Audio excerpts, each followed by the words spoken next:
Olá, bom dia! Estamos aqui para o 9º programa dessa primeira temporada do Plantão da Física Marginal, que é uma realização do Plantão do Enem, do site plantãodoenem.com.br. Estamos direto de Fortaleza, no Ceará, falando com pessoas de vários estados. Queria mandar um abraço aí para todo mundo. Tem gente aí que é cadeira cativa, está participando com a gente desde o primeiro programa. E o pessoal acompanhando também pelo nosso canal no YouTube, youtube.com/Idelfrânio, com 0 no final, que alguém teve a ideia de usar este mesmo nome, não sei como é que tem outra pessoa com esse nome, e registrar lá no YouTube. Então, Idelfrânio com 0 no final. E mandar um abraço especial para 2 colegas, um de Maceió, professor Ives Urquiza, do site Física Total, e outro, professor Paulo Vicente, da Bahia, do Física Interativa, que tem dado uma força muito grande para a gente aí nesse começo, e a gente está tentando seguir a mesma trilha de vocês. E todo o pessoal que está assistindo a gente, o pessoal se manifestando aí pelo chat, você pode assistir a gente na transmissão direta e participar via chat e acompanhar depois o complemento dos materiais no site do Plantão do Enem, plantãodoenem.com.br. Nosso programa de hoje, ele não é ainda o final da nossa primeira temporada, mas estamos chegando perto e ele, querendo ou não, é uma edição comemorativa. Há um ano atrás eu tive aqui pela primeira vez no ao vivo do Plantão do Enem e estreiei com um evento que estava acontecendo na época, que agora está completando um ano, das coisas mais sensacionais que eu vi acontecer em termos de ciência em 2012. É uma coisa que talvez tenha sido falada mais em canais fora dos padrões científicos normais, mas que é ciência pura, que foi o projeto Red Bull Stratos, Stratos de estratosfera, onde vocês estão vendo aí esse cidadão que teve a coragem de subir nessa cápsula, num balão, na estratosfera, no topo da estratosfera, onde quase não havia mais ar, nem para o balão seguir, e ele simplesmente olhou para baixo e saltou. Esse camarada chama-se Felix Baumgartner, e o projeto completou um ano agora. Então, os objetivos foram conseguidos, os recordes foram quebrados. A intenção era que fosse o salto de maior altitude de um balão, que fosse a velocidade terminal mais alta a ser atingida numa queda livre e que se conseguisse quebrar a barreira do som sem o uso de equipamentos motorizados. Então, a ideia era exatamente essa, os recordes foram todos confirmados, já existem todas as confirmações, depois por testes, por análises, a Federação Internacional de Aeronáutica, tudo devidamente documentado. Então o projeto foi, apesar de ter demorado muito para acontecer, foi embargado algumas vezes, existia a ideia de que ele pudesse se colocar em risco, e enfim, por uma série de razões, o projeto depois de 5 anos pôde ser realizado. A coisa aconteceu em 14 de outubro de 2012. A gente, inclusive, fez a transmissão ao vivo dentro do site da Física Marginal. Já elaboramos questões a respeito disso. O pessoal que está estudando para o Enem já pegou esse material no site, no blog fisicamarginal.com. A gente tem dessas questões publicadas também no Plantão do Enem. E a ideia do programa de hoje é fazer a revisão desse evento. A gente vê o que foi que aconteceu e saber o que é que tem de física lá. Você está no Plantão da Física Marginal, onde a gente te mostra que você sabe física, só não sabe que sabe. E a ideia hoje é começar revendo o salto de um ano atrás e a partir daí nós vamos enxergar nas margens do evento tudo que tem de física aí para a gente falar. Tem mais coisa do que simplesmente a aceleração da gravidade, como muita gente imagina. Não tira o olho da tela. E aí, quem tinha coragem de fazer uma coisa dessa? Parece a coisa mais simples do mundo. É subir, abrir a portinha, olhar para baixo e descer. Vamos pensar o que está envolvido aqui. Uma das pessoas que apareceu naquele vídeo chamava-se Joe Kittinger, que hoje já é um cidadão. Eu tenho inclusive a imagem dele aqui. Esse camarada aqui. Que participou do projeto como um dos mentores do Félix. Por quê? Porque em 1960, na década de 60, esse camarada fez um salto 2.000 quilômetros abaixo do que foi feito agora em 2013. Agora, pelo que você pôde ver nas imagens, no vídeo, o pessoal que já tinha acompanhado as informações na época, pelas imagens que a gente está mostrando aqui, a gente está no século 21. Nós estamos em 2013, a coisa aconteceu em 2012. Uma empresa gigantesca por trás. Você viu a estrutura, parece da NASA. Os caras tinham tecnologia à mão. O uniforme com que o Félix saltou, um uniforme digno de astronauta. E aí esse senhor, hoje um senhor, na década de 60, teve a coragem de fazer esse salto, não a 40 mil quilômetros de altitude, mas a 38 mil quilômetros, o que para nós aqui não representa uma diferença muito grande, também com a tentativa de quebrar a barreira do som. Foi a primeira ideia quase bem sucedida, ele detinha um recorde de velocidade em queda livre, sem o uso de nenhum instrumento, de nenhuma máquina, que foi batido pelo Félix, agora orientado por ele, e a intenção na época já era de quebrar a barreira do som. Isso porque em 1947, 13 anos antes, o que parece ainda mais loucura, um cidadão já tinha feito a quebra da barreira do som, mas aí com o uso de um caça, de um foguete, o Chuck Yeager. Nós vamos falar sobre todos eles aqui ao longo do programa. Então, esse cidadão fez esse salto em 60, detinha o recorde de maior velocidade em queda livre, que foi batido agora no Red Bull Stratos, e de quebra com a quebra da barreira do som, que era a intenção. Agora, repara o que eu estou falando. Queda livre.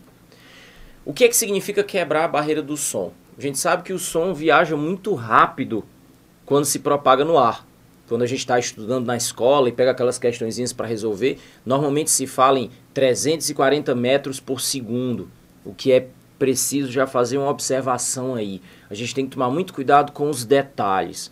E muitas vezes a gente acaba esquecendo desses detalhes e fala as frases não por inteiro. Principalmente em ciência, isso é um risco muito grande. Então, quando você afirma a velocidade do som é 340 metros por segundo, essa frase está incompleta.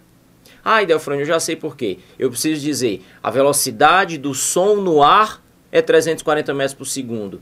Ainda está incompleta. Porque quando você fala ar, a gente está falando de uma massa de fluido enorme que envolve a atmosfera da Terra, que também é gigante, e você tem variações de densidade, variações de temperatura, você tem massas inertes, você tem massas em movimento por conta dos ventos, você tem diferentes camadas da atmosfera. Então, é comum que a gente precise associar pelo menos a temperatura e a pressão do ar para que se consiga afirmar qual o valor de velocidade. Se muda alguma dessas características, é como se estivesse mudando o meio. E quando muda o meio, é uma refração que você vai ter. Então você muda a velocidade de propagação de uma onda. Mas, para a gente falar em linguagem simples e não acrescentar mais detalhes do que já existe na coisa, vamos ficar com esse número aproximado de 340 metros por segundo para a velocidade do som no ar. E mais, para ficar ainda mais parecido com o nosso cotidiano, já que a gente costuma medir as velocidades pelos velocímetros dos carros sempre em quilômetros por hora. Para você transformar de metros por segundo para quilômetros por hora, lembra como é que faz isso, né? Multiplica por 3,6. Sendo assim, você já vai para mais de 1.200 km por hora. Então, imagina quando você anda de carro e quando você anda de carro na estrada, se você dirige, ou se seu pai e a sua mãe dirigem para você e fazem isso com consciência. Nosso primeiro programa, nessa primeira temporada do Plantão da Física Marginal, foi exatamente falando sobre a responsabilidade dos pais na direção, na condução da direção. A gente está vivendo a década de ação para a segurança no trânsito, então obedecendo aos limites de velocidade. Mas se você anda na estrada com 20, com 40, com 60, com 80, quando você vai para a estrada, você pode atingir velocidades de até 110 km por hora. Então tenta visualizar a sensação que é de velocidade quando você anda a 100 km por hora. E agora tu multiplica isso por 12 ou 13 vezes. A ideia é atingir a velocidade igual à do som e superar. É isso que significa quebrar a barreira do som. Se você faz isso com um jato, se você faz isso com um foguete, se você faz isso com lancha, com carro, todos esses veículos devidamente turbinados, eles já foram utilizados para quebrar a barreira do som. Mas como é que você faz isso com o seu próprio corpo? Aí vamos pensar numa aceleração extrema. Hoje a gente tem um exemplo no atletismo, que já entrou para a história do esporte, que é o Usain Bolt, que consegue desenvolver uma velocidade alta, né, em torno aí dos 36 km por hora. Ele consegue manter por mais tempo do que os outros corredores, daí onde vem o fenômeno Bolt, de ele conseguir ser tão mais rápido do que os outros. Mas você viu o número que eu falei? Eu falei 36 km por hora. A intenção é chegar a 1.200 km por hora. Como é que você faz isso sem usar um motor, sem ter uma propulsão mecânica, sem ter uma propulsão artificial? Então, a única aceleração natural que nós temos é a aceleração da gravidade. Aí onde vem a ideia do Red Bull Stratos. A ideia é você utilizar a aceleração da gravidade para conseguir chegar aos 1.200 km por hora.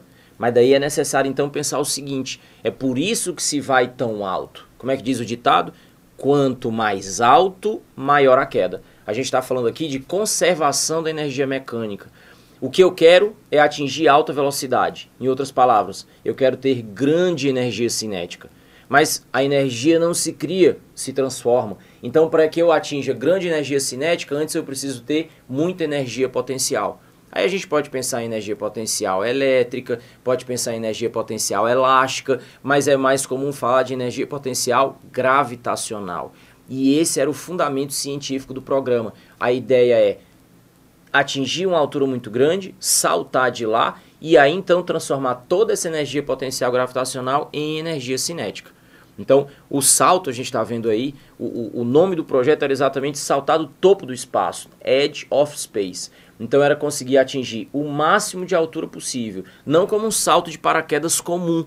Como a gente vai ver, tem outra coisa que a gente tem que levar em consideração. Nos saltos de paraquedas comuns, eu não sei se você já saltou de paraquedas acompanhado, se você é especialista no negócio, enfim. Mas esses saltos, eles acontecem de altitudes bem menores do que foi realizado. E aí eles estão sujeitos a grandes resistências do ar.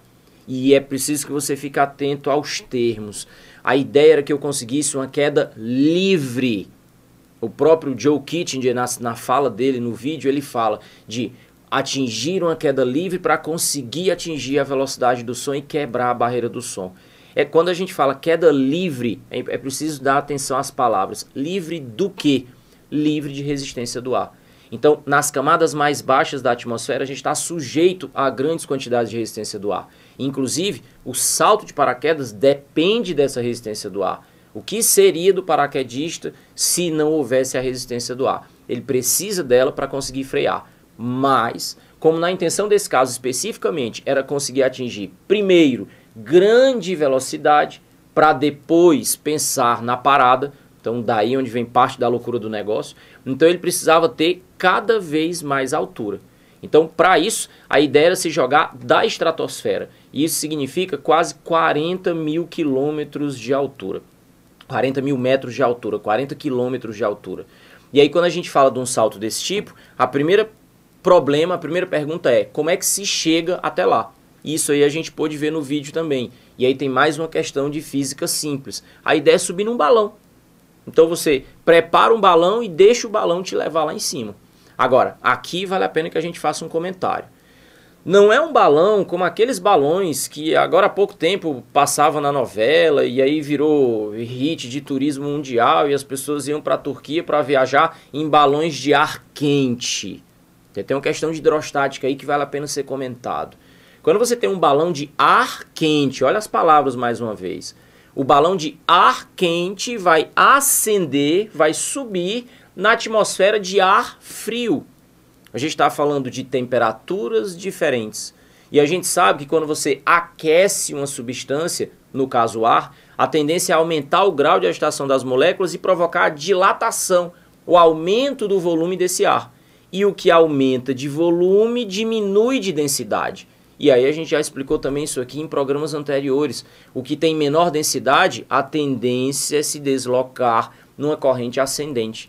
Então, o balão de ar quente é simplesmente uma massa de ar que é aquecida. Então, quando você vê um balão daqueles, tem um foguinho que o balonista fica controlando aqui. Ele aquece aquela porção de ar para diminuir a densidade dele. E aí, então, o empuxo faz com que, superando o peso, faz com que ele suba na atmosfera. esse tipo de balão não ia funcionar para essa situação do Red Bull Stratos. Porque vamos pensar, a ideia é conseguir subir até praticamente o vácuo. Quando eu falo a estratosfera, eu estou dizendo a camada externa da atmosfera. Até onde ele conseguiu chegar, você tinha aí na casa de 1% da pressão atmosférica que é aqui embaixo. E aí, mais uma vez, vamos tentar visualizar isso. A gente também tem material publicado em programas anteriores falando da pressão atmosférica. Se você vive ao nível do mar, você tem uma pressão atmosférica normal de 1 atm. À medida que você vai subindo na altitude, se você sobe uma montanha, a cada 100 metros de subida, você já tem uma redução considerável da pressão atmosférica. E a gente sabe os efeitos que isso tem. O pessoal que gosta de acompanhar futebol, por exemplo, toda vez que vai ver as eliminatórias para a Copa do Mundo, o pessoal que joga na América do Sul, quando tem que jogar na Bolívia, o pessoal não consegue respirar, a bola faz curvas esquisitas, falta o ar, porque você está a 3.000 metros de altitude. E aí então você já tem uma diferença na pressão atmosférica. Agora, tu tenta visualizar então, pensando nisso, o que é que significa ficar com 1% da pressão atmosférica.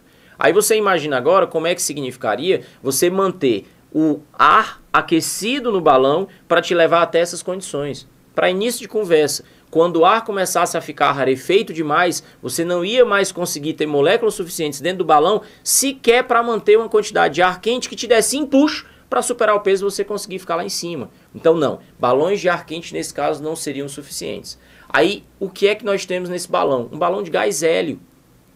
O mesmo truque do empuxo menor que o peso, o mesmo truque de ter dentro do balão um material menos denso do que o ar de fora, mas não pelo aquecimento, e sim pela característica natural do material. Balões de gás hélio não são desconhecidos da gente. Quando a gente fala de gás hélio, hoje você vai aos shoppings, e aí a criançada quando entra no shopping vê um quiosque daquele com um monte de balãozinho com a cara do Mickey, da Minnie, do Pateta, do Pato Donald, tudo pendurado nos cordõezinhos e esvoaçantes. A criança enlouquece, pede logo um. Daí o pai dá o balão e ela sai segurando na pontinha do cordão, o balão pendurado e ela olhando e super divertida. Até que alguma outra coisa a distraia. Ela solta o cordão. No que ela solta o cordão, ela agora só vai ver o balão lá em cima, no teto do local onde ela estiver. É um balão cheio de gás hélio. O gás hélio tem densidade menor que o do ar. Então a tendência dele natural é de subir. Foi isso que aconteceu com esse balão. Agora, coisas importantes da gente comentar. Tem um pouco mais de física aí. Esse balão, você viu aí, eu fiz um print screen do vídeo que a gente assistiu, e você tem ele nessas dimensões. Vamos tentar achar aqui uma proporção para ele. Nós temos aqui, ó, ele fininho e pequenininho. Você vê que aqui embaixo a gente tem o caminhão, ó.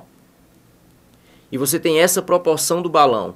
Agora, quando esse balão atingiu as altas camadas da atmosfera, essa é uma imagem retirada também da galeria de imagem oficial do projeto, onde você tem a proporção do tamanho que o balão atingiu em comparação com a coisa que a gente conhece, em comparação com a Estátua da Liberdade, lá nos Estados Unidos, para a gente ter uma dimensão do tamanho. E aqui vale a pena a gente fazer um comentário. Me escuta, mas não tira o olho da tela. Nós estamos falando de gás hélio. Quando a gente fala de gás, e aí fazendo as devidas simplificações, a gente pode pensar nisso como um gás ideal. A gente tem PV igual a nRT. E aí foi dito que à medida que a gente sobe na atmosfera, nós temos a redução da pressão sobre o balão. E quando você tem a redução da pressão, nós temos uma tendência a ter o aumento do volume. Então uma coisa importante de ser dita, o balão saiu daqui pequenininho, mas à medida que ele foi subindo na atmosfera, a redução da pressão foi fazendo com que ele atingisse valores cada vez maiores. Então isso é uma aplicação da lei dos gases. Aí você deve estar dizendo, mas Idelfrânio, então eu tenho uma proporção inversa, mas essa proporção inversa ela acontece quando o produto permanece constante. Mas esse produto só poderia permanecer constante se o número de mols, a constante e também a temperatura absoluta permanecessem constantes. A constante é óbvio que vai permanecer constante. O número de mols no balão fechado, não entra gás, não sai gás, também permanece constante. Mas Idelfrânio, você esqueceu de levar em consideração que à medida que a gente sobe na atmosfera, as temperaturas vão mudando. Existe uma tendência a atingir menores temperaturas quando a gente chega lá em cima. Não esqueci disso não. O que acontece é que quando a gente fala na escola, existe uma super simplificação de tudo, inclusive dos cálculos. Então, existe o costume de nós falarmos em transformações isotérmicas, onde, nesse caso, a temperatura permanece constante, fazendo com que a pressão e o volume se tornem ou se comportem de maneira inversamente proporcional. Mas, mesmo em situações onde você não tenha uma das grandezas sendo mantida constante, as proporções podem acontecer. Então, existem condições, existem mais transformações gasosas do que você vê na sua aula de física da escola. Tem a isobárica com a pressão constante, a isocórica com o volume constante, a isotérmica com a temperatura constante. Mas existem transformações, e no mundo real normalmente é assim, onde nenhuma das grandezas permanece constante. E ainda assim a gente tem causa e efeito, ação e reação. A variação de uma grandeza sendo causada por outra e provocando a variação de outra. E ainda assim as proporções podem acontecer. Claro, nesse caso, ficaria complicado pela definição matemática de a gente afirmar a pressão e o volume são inversamente proporcionais. Mas que existe uma proporção de maneira invertida, existe. Quando você tem uma redução da pressão, a tendência é que haja um aumento do volume, ok? Então isso é uma coisa importante da gente levar em consideração. Outra coisa que se deve falar também, os cuidados ainda em relação à pressão. Vamos dar uma olhada em mais uma imagem aqui. Agora para a gente falar da cápsula em que o Félix estava preso ao balão e como ele subiu. Essa cápsula, como você viu, é um espaço super pequeno. A ideia era de exatamente levar o mínimo de equipamentos, com o máximo de cuidado, claro.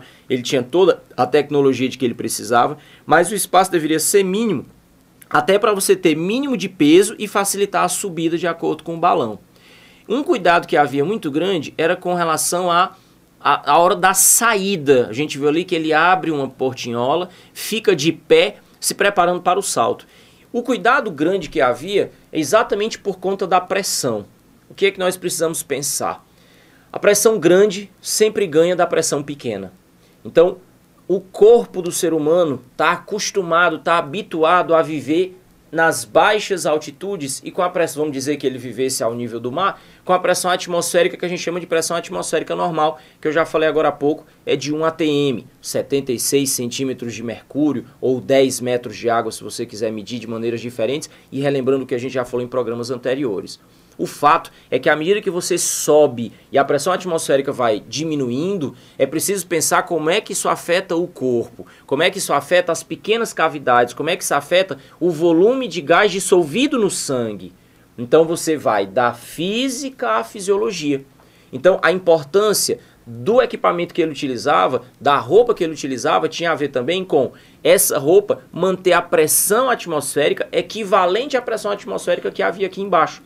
Já que lá fora, em redor, quando ele abre aquela cápsula, ele já está exposto a uma atmosfera praticamente inexistente. E é preciso levar uma coisa em consideração.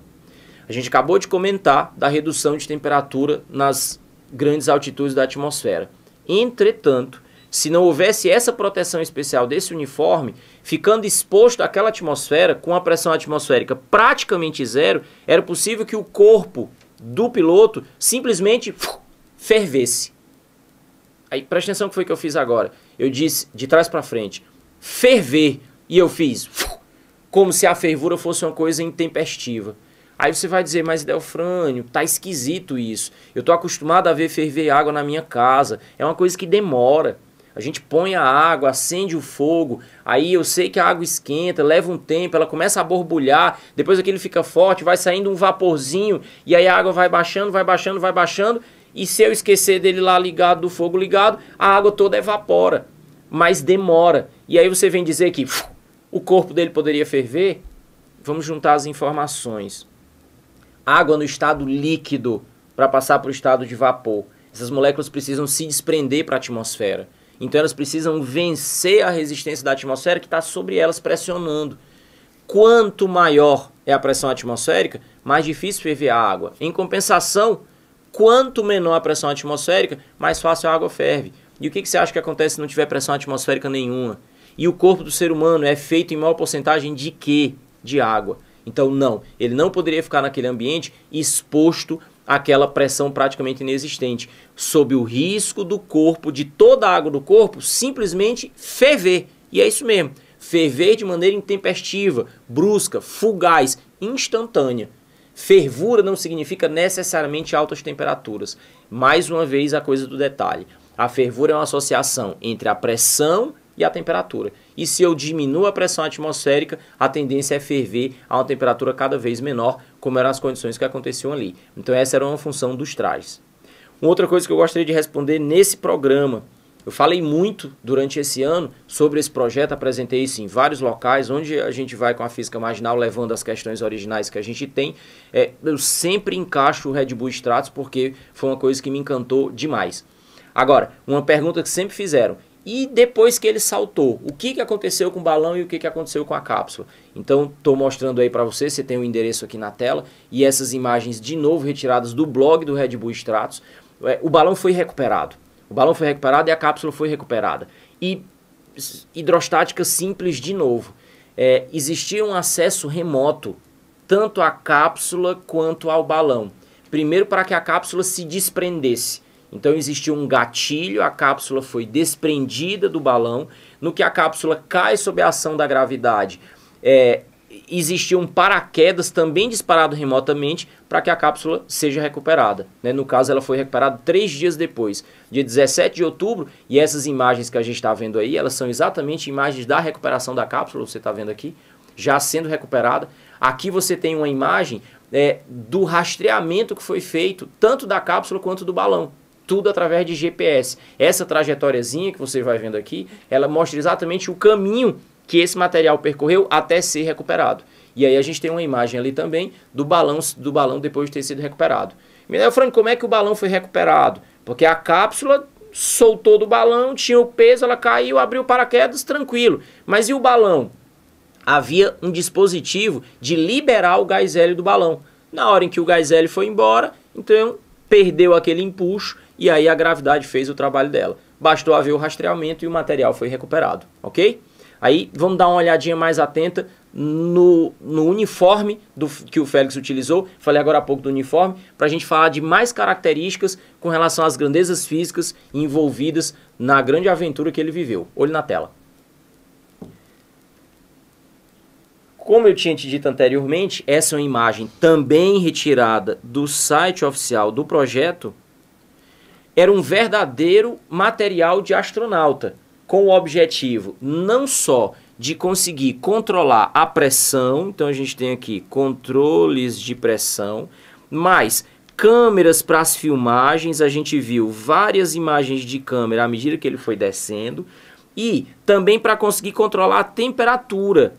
Se não houvesse controle de temperatura, vários materiais em camadas diferentes, é importante que a gente lembre, e aí a gente sabe disso, porque todo mundo já ouviu falar o que acontece quando você tem a entrada de um corpo celeste na atmosfera. Agora, a gente há pouco tempo teve a entrada de um corpo desse, aconteceu na Rússia. Acontece a reentrada na atmosfera. Os ônibus espaciais, na era dos ônibus espaciais, quando eles ainda funcionavam, eles dependiam muito disso, de ter um isolamento térmico. Hoje, o Teflon, aquele material pretinho, naquela frigideira que você usa, que tem aí na cozinha da tua casa, ele vem exatamente do avanço da tecnologia espacial. Então, o Teflon, que é altamente resistente a grandes temperaturas. O que acontece? Quando você entra na atmosfera, a gente tem essa posição de queda e ele vai cortando grandes quantidades de ar. E à medida que você vai tendo atrito com o ar, a gente sabe que o atrito provoca o aquecimento. O atrito é uma força dissipativa, que dissipa o quê, Delfrânio? Que dissipa a energia mecânica, no caso a energia cinética que ele tem durante a queda. Então era necessário manter o corpo protegido também por conta dessas temperaturas. Temperaturas que têm a ver diretamente com as altas camadas da atmosfera. Para que você tenha uma ideia do que é que significou esse salto, vou fazer agora um comparativo com dados anteriores, ok? Olho na tela. A gente tem aqui um gráfico que mostra, você vai ver aí em proporção, tá? A gente está subindo nas camadas da atmosfera, Aqui, nesse primeiro estágio, é onde a gente tem as alturas médias normais de saltos de paraquedas. Aqui você tem mais acima o topo do Monte Everest, todo mundo sabe que é uma referência de grande altitude. Um pouquinho mais, e aí você vai vendo a proporção, a gente está diante de uma escala, você tem onde normalmente viajam os aviões do tipo Boeing. A gente tem a máxima velocidade que o Félix conseguiu atingir, a que altitude ele estava.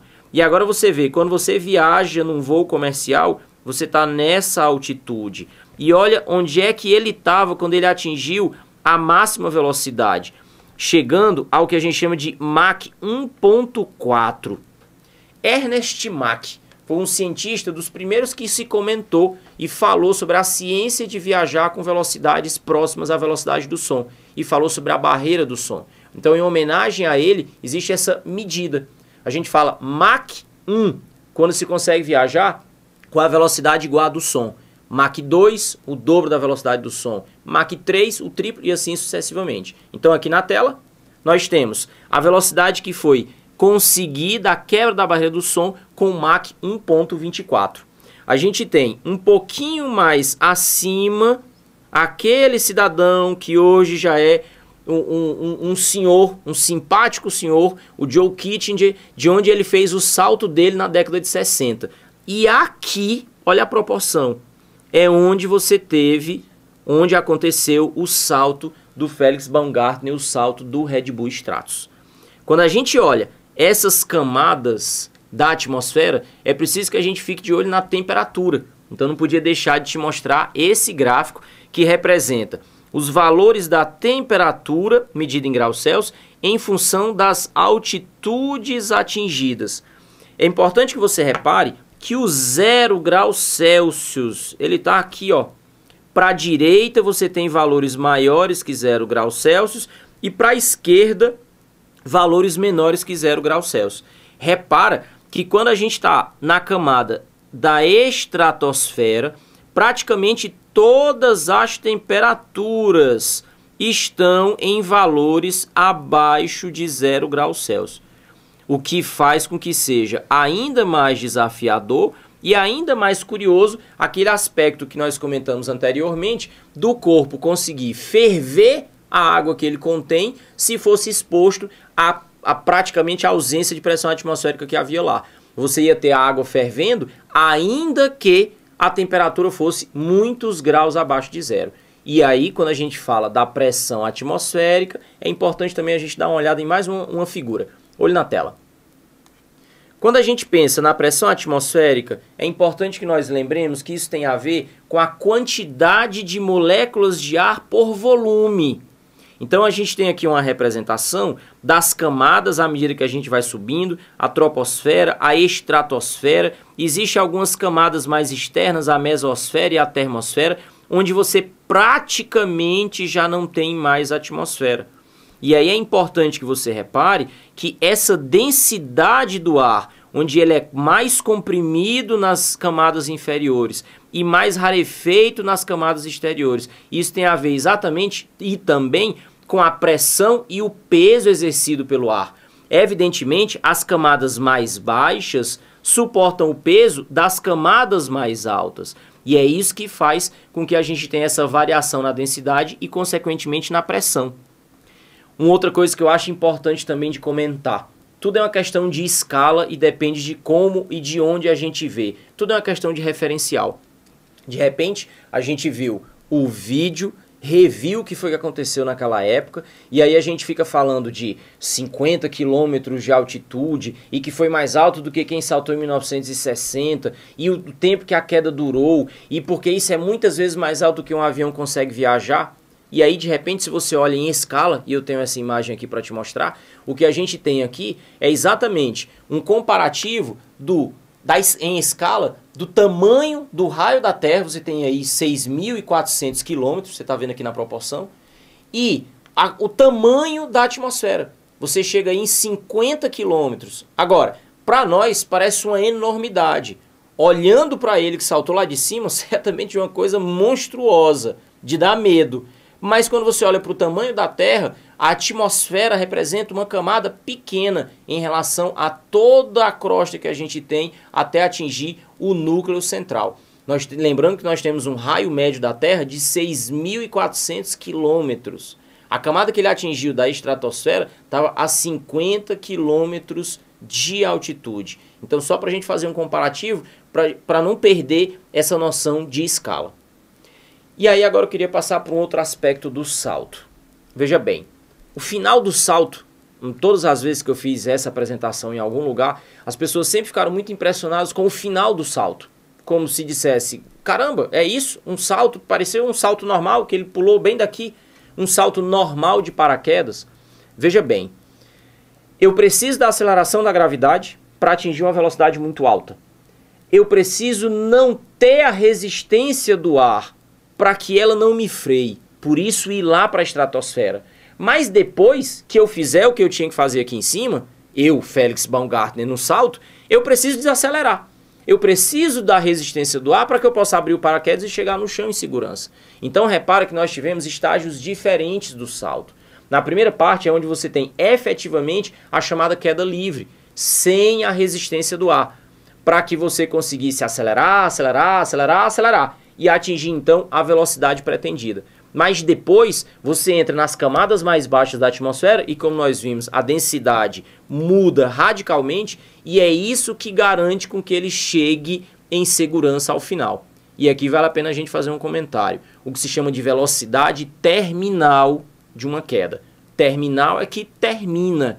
Então, quando você desce sob a ação da aceleração da gravidade, a gente fica pensando, poxa, se tem aceleração, então eu vou acelerar, acelerar, acelerar, acelerar, acelerar e vou me arrebentar no chão?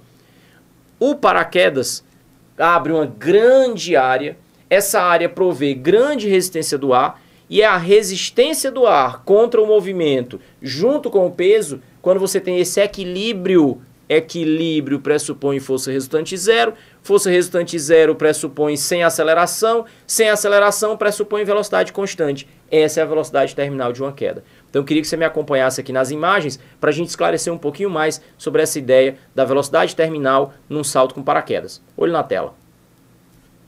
Observe que é comum, mesmo que você nunca tenha visto ao vivo, nunca tenha assistido a um salto de paraquedas, mas a gente vê muito na TV e existe essa posição característica do saltador, do paraquedista. Essa posição, que muita gente chama de posição tartaruga, a intenção é exatamente ter muita área de contato com o ar para que você tenha muita força de resistência do ar, para conseguir estabilizar. Aqui tem essa imagenzinha do lado com alguns números que são esclarecedores.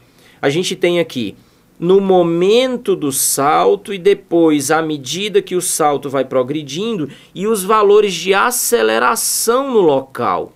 Repara que a gente começa com 9,8 metros por segundo Gostaria inclusive de chamar a atenção aqui para esse detalhe de como a unidade foi representada. Fazer leitura e fazer uma leitura de um jeito diferente faz com que a gente esclareça alguns conceitos. Quando a gente fala o valor da aceleração da gravidade na Terra, 10 metros por segundo ao quadrado, no valor mais aproximado, 9,8, dependendo de onde eu estiver. Agora repara a unidade, a gente fala 9,8 metros por segundo ao quadrado. E o que é segundo ao quadrado? É segundo e segundo de novo. Então essa leitura que está aqui ela é uma leitura interessante. 9,8 metros por segundo. A ideia é que a minha velocidade aumenta a cada segundo 9,8 metros por segundo. Então essa percepção da leitura das unidades também é importante. Olho na tela. Repara que essa aceleração ela vai diminuindo de valor até que num certo instante ela se torna negativa. E aí vamos lembrar mais uma situação importante. Quando a gente fala de aceleração, a gente está falando de um vetor. Vetores têm direção e sentido. O que é que faz com que a aceleração troque de sinal? A ideia é que sentidos opostos tenham sinais contrários. Então nós temos de início uma aceleração positiva, o que representa uma aceleração para baixo nesse caso. A partir do instante em que a aceleração se torna negativa, ela passa a ser uma desaceleração. Então, por que a desaceleração? A ideia é que na queda nós utilizemos o jogo entre o valor da força de resistência do ar comparado com o valor da força-peso. No início da queda, nós temos a força de resistência do ar bem menor que o peso. Então, nós temos uma aceleração para baixo, o que faz com que a velocidade só aumente. O detalhe é que, como nós vimos na tela anterior, o valor da força de resistência do ar é diretamente proporcional à velocidade. Melhor dizendo, ao quadrado da velocidade. E aí, olha que sistema de feedback interessante. Quanto mais eu caio, mais rápido eu fico. Quanto mais rápido eu fico, maior é a força de resistência do ar sobre mim. E quando a força de resistência do ar aumenta, diminui a minha aceleração e a minha velocidade cresce cada vez menos. Então, a queda me acelera e a aceleração me freia, me retarda. A força de resistência do ar depende do valor da velocidade. Então, no início da queda, quando eu parto do repouso, eu não tenho velocidade, então não há força de resistência do ar. Então, eu só acelero sob a ação da força-peso. Mas, rapidamente, o aumento da velocidade faz com que a força de resistência do ar aumente. E é resistência do ar, então ela me desacelera. O que acontece é que essa força de resistência do ar vai crescer até a condição em que equilibre a força-peso. E aí, então, nós temos esse gráfico que aparece aqui, dá uma olhadinha. Nesse gráfico, nós temos o valor da velocidade exatamente aumentando até que ele se estabiliza, e essa estabilidade é o que a gente chama de velocidade terminal. E é o que garante a segurança do paraquedista quando ele chega até embaixo. E aí, de novo, vou chamar a atenção, puxar da memória para as cenas de filme que a gente tanto assiste. E aí, em filmes de ação, acontecem coisas espetaculares, que são extrapolações das leis da física. É o camarada saltar de um avião ou pular de um prédio e não conseguir ter tempo, porque ele desce lutando e salvando o mundo e postando no Facebook. Quando ele consegue abrir o paraquedas, já é tarde demais. Ele abre o paraquedas desacelera, mas não o suficiente, ele se arrebenta lá embaixo. Agora, claro, como todo bom mocinho e como todo bom filme de ação, ele levanta, ajeita o smoking e sai andando de boa como um autêntico James Bond. O que acontece? É necessário que exista uma certa distância de segurança para você atingir a velocidade terminal, conseguir ser freado até atingir essa velocidade e que, descendo constante, você chegue em segurança ao chão. Então existe uma altitude adequada para fazer a abertura do paraquedas. Então é mais uma característica do salto. E aí, vamos fazer o fechamento do programa falando da parte que mais interessa. E a tal quebra da barreira do som. E eu não poderia começar essa parte sem mostrar essa imagem que você está vendo aí. Isso não é manipulado, isso é uma foto. Uma foto, isso tem em vídeo. No caso, de aviões, de jatos, quebrando a barreira do som. Mas em condições poéticas, que você acaba tendo essa imagem aí. A física não é tudo. Existe uma frase que diz que a poesia é necessária. E física e poesia, a gente pode até não perceber, mas elas andam muito juntas. O que você tem aí nessa imagem? A ideia é você conseguir enxergar a barreira do som pela condensação da umidade do ar da atmosfera. Antes de explicar qualquer coisa, eu queria que você desse uma olhada no vídeo a seguir. Assiste, não tira o olho da tela.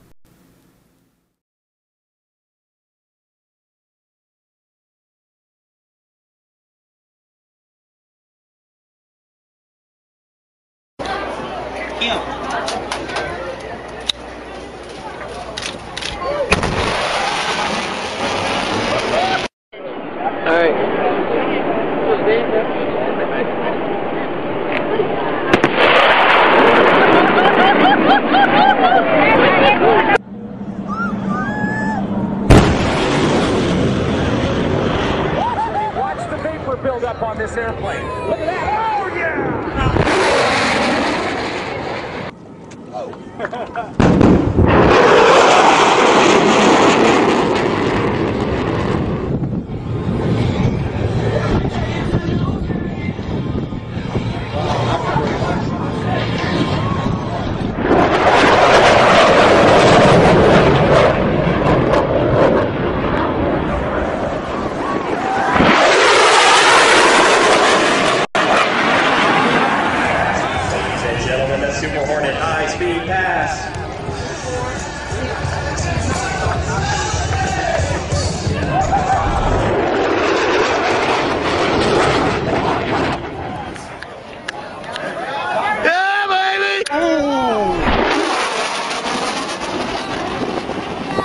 gentlemen, the Super Hornet high-speed pass.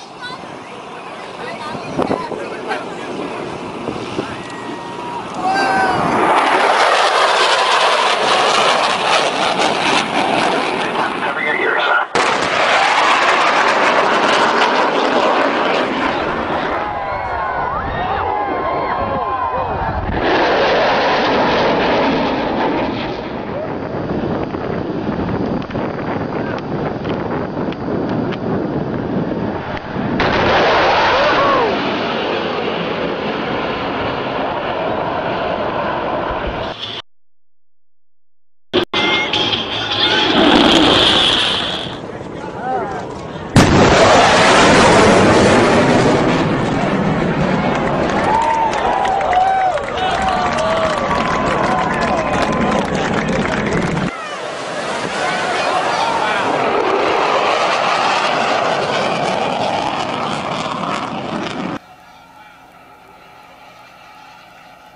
E aí, deu para acompanhar direitinho?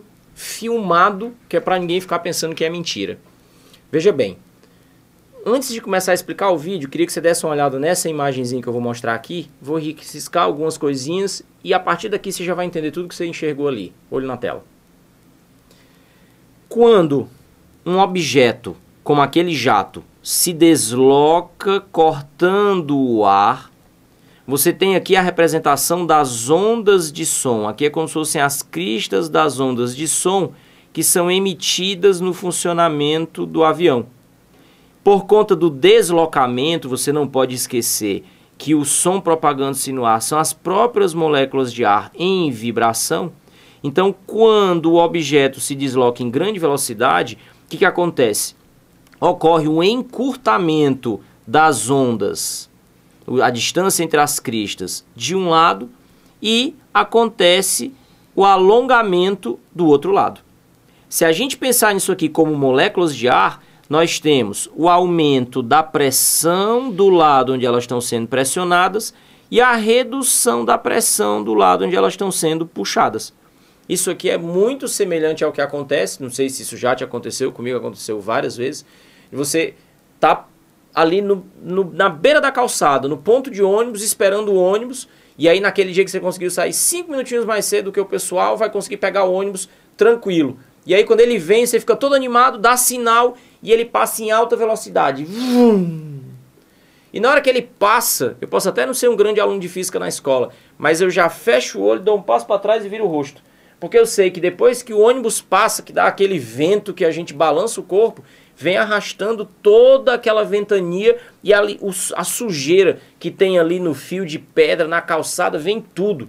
A meninada adora, as meninas que têm o cabelo grande, fica tudo cabelo cheio de poeira, de areia, de lixo. Raciocine comigo.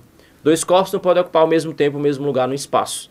Então, para que o ônibus consiga passar, ele precisa tirar o ar que está na frente. Então ele empurra o ar para as laterais. E é esse ar empurrado que a onda de choque que faz com que você sinta a passagem do ônibus. Isso acontece muito na estrada também. O pessoal que anda de moto, que pedala de bicicleta nas estradas, quando os carros passam em alta velocidade, dá a recomendação de passar uma distância de segurança. Então isso também é o que acontece no caso dos jatos. Vamos para a tela de novo. Agora, uma coisa é eu viajar com a velocidade abaixo da velocidade do som, uma velocidade subsônica. Outra coisa é eu viajar em Mach 1. Lembra que nós explicamos? Viajar com a velocidade igual à do som. E olha que interessante seria. O som chega junto com o avião. Aí você vai ter tanta compressão das moléculas de ar que se forma uma camada, uma parede, uma onda de choque com a grande pressão e densidade que as moléculas de ar estão sofrendo aqui. Num determinado momento, se você atinge uma velocidade supersônica e o avião consegue ficar mais rápido do que o som. Nesse caso, então, você vê primeiro o avião chegar, depois que você vai conseguir escutar o som, que foi exatamente o que a gente percebeu nos vídeos. Agora, tem uma coisa interessante da gente mostrar aqui também. Me escuta, mas não tira o olho da tela. Essa primeira crista aqui, que agora, nesse instante, está bem grande, foi a primeira crista de som produzida quando o avião estava bem aqui nessa posição, ó. E à medida que ele vai andando, outras cristas vão sendo formadas. E essa menorzinha, ela foi formada exatamente quando o avião estava passando nesse lugar. Repara então que a gente pode pensar numa trigonometria fácil aqui. Nós temos o deslocamento, que também pode representar o vetor velocidade do avião. Eu vou chamar a fonte de som. Enquanto que o próprio som se deslocou em todas as direções, inclusive nessa aqui.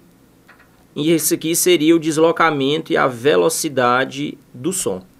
Repara, pela geometria, que nós temos uma circunferência, a tangente, e a geometria diz que o raio e a tangente são sempre perpendiculares.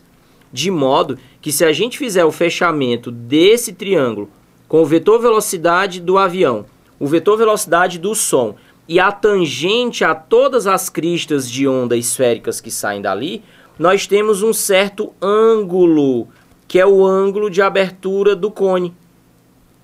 E aí pode fazer uma geometria simples, porque o vetor velocidade do som no triângulo é o cateto oposto ao ângulo de abertura, enquanto que a velocidade da fonte é a hipotenusa.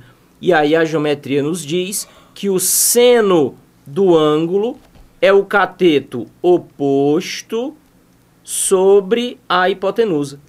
De tal maneira que nós podemos usar uma trigonometria simples em nível de 8º ano, 9º ano, para descobrirmos, a partir do ângulo de abertura do cone, a velocidade com que o avião se deslocava. E isso é particularmente interessante quando a gente visualiza essas fotos. Então o que nós temos aqui, se nós imaginarmos aqueles círculos e as tangentes, nós temos esse cone com aquela abertura, que é o chamado cone de Mach. E aí essa imagem, que é um print screen daqueles vídeos que a gente assistiu, eu não sei se você reparou que todas as quebras de barreira do som, aquelas filmagens eram sempre próximas ao mar. Vê se faz sentido isso para você. Esse cone que a gente visualiza nas imagens, tanto filmadas quanto fotografadas, como eu disse antes, é a condensação da umidade relativa do ar. Independente de onde você vive, o professor de geografia explica para você, é o clima tropical úmido, é o semiárido, é o clima seco e úmido, é o clima quente e árido, enfim. Você tem uma certa quantidade de partículas de água suspensas na forma de vapor no ar da atmosfera. Lá em físico-química o professor explica isso na parte de soluções. E sob certas condições, esse ar da umidade relativa do ar, ele pode ser condensado. E é exatamente essa ideia para que a gente consiga registrar, em termos de imagem, a quebra da barreira do som, o cone de Mach. Então faz essas quebras sobre o mar é indiscutível, a umidade relativa é enorme, o que aumenta as condições de visibilidade do cone de Mach. O resto é essa variação da pressão, e aí a gente volta lá no começo do programa, quando a gente falou do balão. PV igual a nRT. Se você mexe na pressão, você mexe no volume e mexe na temperatura. E é onde você consegue visualizar o cone de Mach devido à condensação da umidade da atmosfera. Agora, a gente está falando hoje de quebra da barreira do som, uma coisa que, como eu disse também no começo do programa, desde 1947 que foi conseguido, essa daí é uma foto da época, o piloto chamado Chuck Yeager, que quebrou a barreira do som, superou o Mach 1 utilizando esse jato que a gente está vendo aí. Agora, quebrar a barreira do som pode ser uma coisa muito mais fácil até do que o que a gente imagina. Isso aí é um artigo científico que você pode encontrar publicado na internet, estou colocando o endereço para você aqui também, você vai conseguir acompanhar. Depois você pega esse material todo, está publicado lá na página da gente no Facebook, facebook.com/fisicamarginal. Falando que aquele estalo que o chicote dá, e aí quando se fala chicote, é inevitável a gente lembrar desse camarada aqui, todo mundo, quem nunca assistiu os filmes do Indiana Jones, cada vez que ele estala o chicote, você escuta um barulho, e aquele barulho é um estrondo sônico. E Delfrânio, tu tem certeza do que tu está falando? Eu disse, olha, eu procurei artigo científico que comprovasse. Se não for assim, mas está escrito lá. Agora, se não for, deveria ser, porque a ideia é interessante. Quando você movimenta o chicote, você está cedendo energia cinética para ele. E aí vamos dar uma olhada nessa figurinha aqui.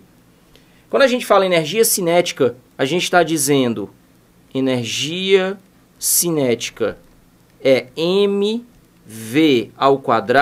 sobre 2.